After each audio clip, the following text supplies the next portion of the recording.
बिहार का एक लड़का होता है जो दिल्ली में कमाने के लिए आता है। दोस्तों, कमाते कमाते एक बड़ा सा अपना बिजनेस खोल लेता है। पहले तो बिजनेस चलता नहीं है, लेकिन बाद में ठीक ठाक चलने लग जाता है। और उसके बाद एक कोरोना काल लग जाता है। दोस्तों, कोरोना काल के अंदर ज़्यादा से पैसे वाले अच्छे अच्छे बिजनेसमैन नीचे आ जाते हैं। धंधा ठप हो जाता है। कारोबार ठप होने के कारण सबकी मजबूरी आ जाती है।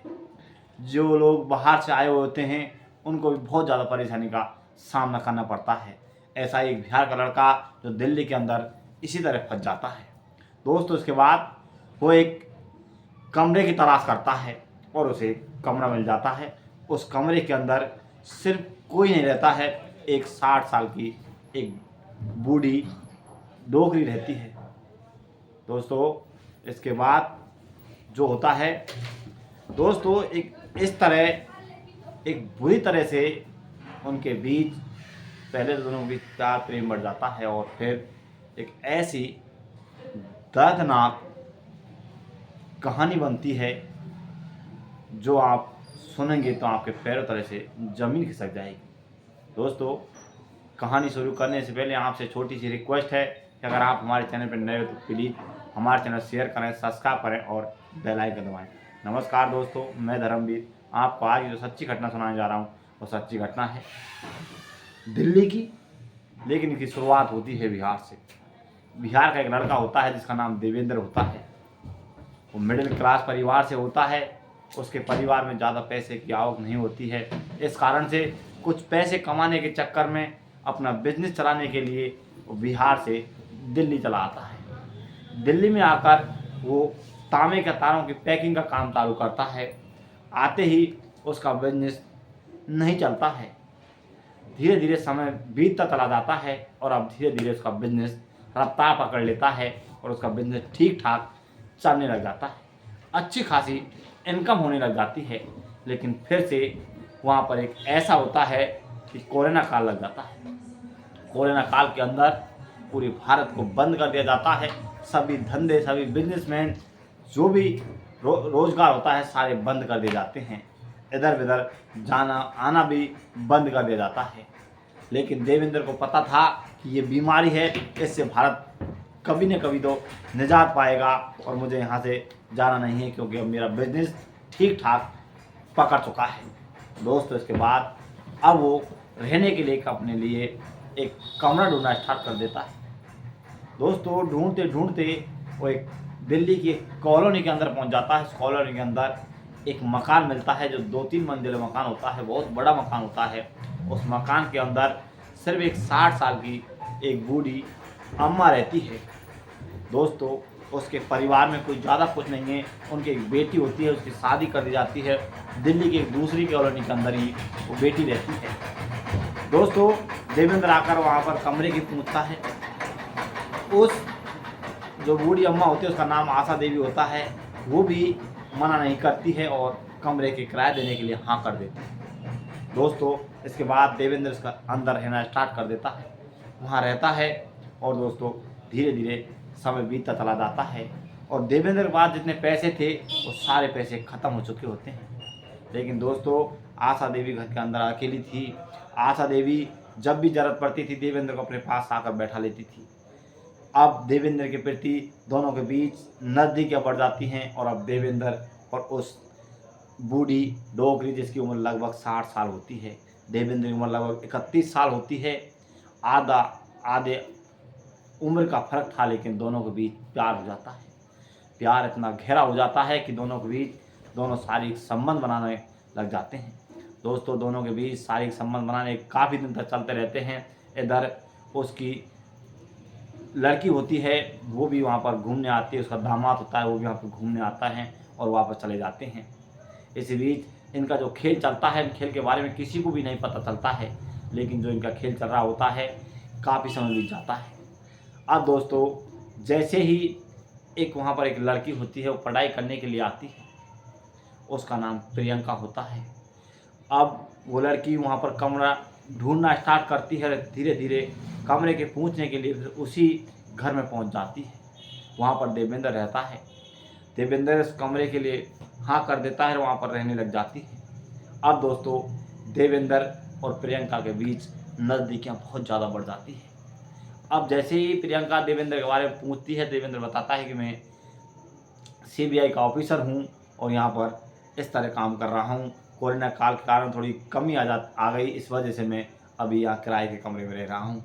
दोस्तों इस तरह की झूठ बोल के अपने जाल में प्रियंका को फंसा लेता है और दोनों, प्रियंका और देवेंद्र, फिर उन दोनों में प्यार हो जाता है।